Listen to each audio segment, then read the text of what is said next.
नमस्कार साहब, मैं कांति भाई गांधी, चेयरमैन सास्पीरा पावरलूम सेंटर। मेरा सवाल सिर्फ एक ही है, जिहाद का एक्चुअल मीनिंग क्या है और जिहाद के नाम पे जम्मू कश्मीर में जो आज खून खराबा होना, उसके ऊपर आपकी प्रतिक्रिया क्या है? भाई साहब ने एक बहुत अहम सवाल पूछा।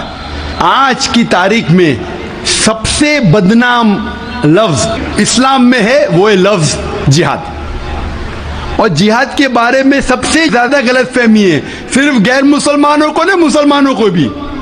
अक्सर लोग समझते हैं कि जिहाद की मानी कोई भी मुसलमान अगर झगड़ा कर रहा है, लड़ाई कर रहा है, चाहे जाती फायदे के लिए हो, चाहे अपने नाम के लिए हो, चाहे जमीन के लिए हो, चाहे पैसा के लिए हो, वो है जिहाद।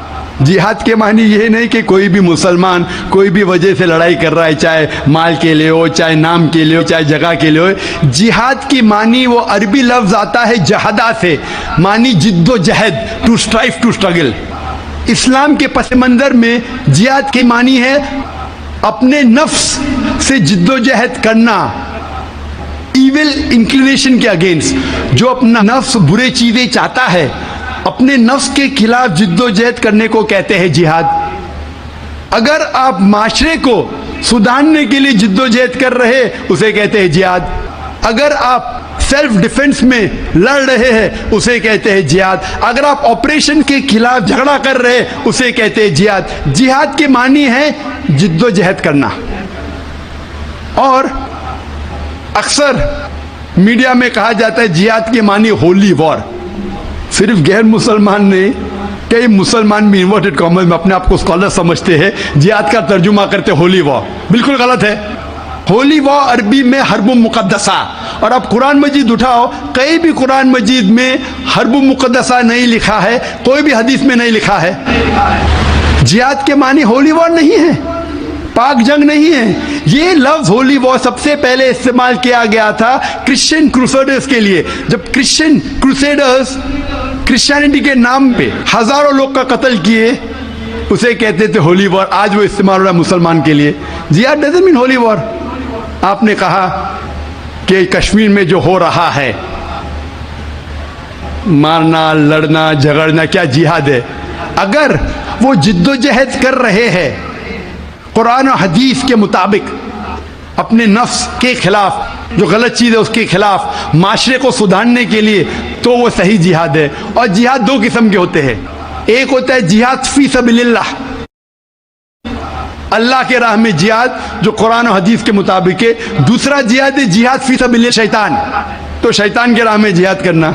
जिद्दोजहद कर रहे माशरे को बिगाड़ने के लिए, उसे कहते हैं जिहाद फी सबिलिल्लाह शैतान। हर मुसलमान को करना चाहिए जिहाद फी सबिलिल्लाह, जिद्दोजहद कुरान और सही हदीस के मुताबिक। कश्मीर में क्या हो रहा है, मैंने कोई इंटरव्यू लिया नहीं उनका, जो मैं प्रेस में सुनता हूँ, मैं इसकी तहकीक नहीं किया हूँ। कुरान में लिखा है सूरह हुजुरात में, सूरह नंबर 49 आयत नंबर 6 में, जब भी कोई मालूमात आप तक पहुँचती है, उसकी तहकीक करो तीसरे को पहुँचाने के पहले। मैं तहकीक नहीं किया हूँ, इसलिए कह नहीं सकता हूँ कौन सा जिहाद है।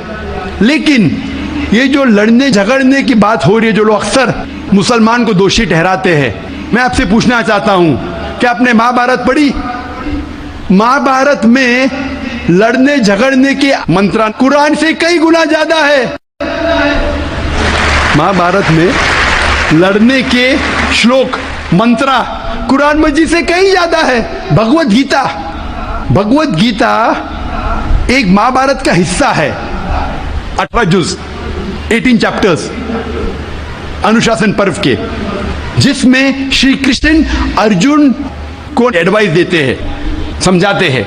जब हम पढ़ते हैं भगवत गीता चैप्टर नंबर 1, मंत्रा नंबर 43 से 46 तक के, अर्जुन कहता है, अपने जो हथियार है जमीन पे रख के अर्जुन कहता है कि मैं इस मैदान जंग में निहत्ता मरने को पसंद करूंगा बनिस्बत अपने रिश्तेदारों से लड़ूं और झगड़ा करूं। चंद श्लोक बाद Bhagavad Gita chapter number 2 verse number 2 और 3 श्री कृष्ण कहते, Arjun how can you be so important, Hindi में तर्जुमा करूंगा, आप नपुंसक कैसे बन गए? क्षत्रिय का धर्म है लड़ना, और आप अगर लड़ेंगे तो आप जाएंगे स्वर्ग में। भाग्यवान है वो क्षत्रिय, भगवत गीता चैप्टर नंबर 2 वर्ष नंबर 31। भाग्यवान है वो क्षत्रिय जिसको लड़ने का मौका मिलता है। तो क्या भगवत गीता गलत है? इस पस मंजर में हम जानते हैं कि यहां श्री कृष्ण कह रहे अर्जुन से हक के लिए लड़ो। मैं अगर ये कहूंगा कि भगवत गीता कहता है, श्री कृष्ण कहते हैं कि अपने रिश्तेदारों का कत्ल करो, यह शैतानी हरकत है, पस मंजर के खिलाफ है। अगर मैं ऐसा कहूंगा कि श्री कृष्ण कह रहे अर्जुन से रिश्तेदारों का कत्ल करो, तो ये शैतानी हरकत है। मैं तालिब इल्म हूं इस्लाम और दीगर मज़ाहिब का, मैं भगवत गीता पढ़ चुका हूं। इसका पस मंजर ये है, श्री कृष्ण कह रहे कि हक के लिए, सच्चाई के लिए लड़ो, चाहे वो आपके रिश्तेदार हो। तो सही है, उसी का जिक्र कुरान में है। जितने आयत अरुण शूरी और जो इस्लाम के एनिमीज है जो कोट करते हो, पस मंजर में वो हक की लड़ाई है। जिस तरीके से भगवत गीता महाभारत में कई ज्यादा कुरान से ज्यादा लड़ने की आयत है, तो इसीलिए जब पस मंजर देखते पता चलता है उस किताब में क्या लिखा गया है। तो इस पस मंजर में मैं भगवत गीता के साथ हूं जब वो कहते लड़ने के लिए कि हक के लिए रिश्तेदार से भी लड़ो। वही आयत कुरान में सूरह निसा में सूरह नंबर 4 आयत नंबर 135 में, या अय्युहल्लज़ीना आमनू, सूरह निसा सूरह नंबर 4 आयत नंबर 135 में, या अय्युहल्लज़ीना आमनू, ए ईमान वालो, अल्लाह के लिए हक की गवाही दो। हक के लिए बी विटनेस टू अल्लाह सुब्हानहू व तआला, चाहे वो अपने आप के खिलाफ हो, चाहे आपके वालिदैन के खिलाफ हो, अमीर या गरीब। मतलब अगर गवाही देने के हक के लिए चाहे खुद का भी नुकसान हो, फिर भी हक की गवाही दो। तो ये था इन शॉर्ट अबाउट जिहाद। Hope that answers the question.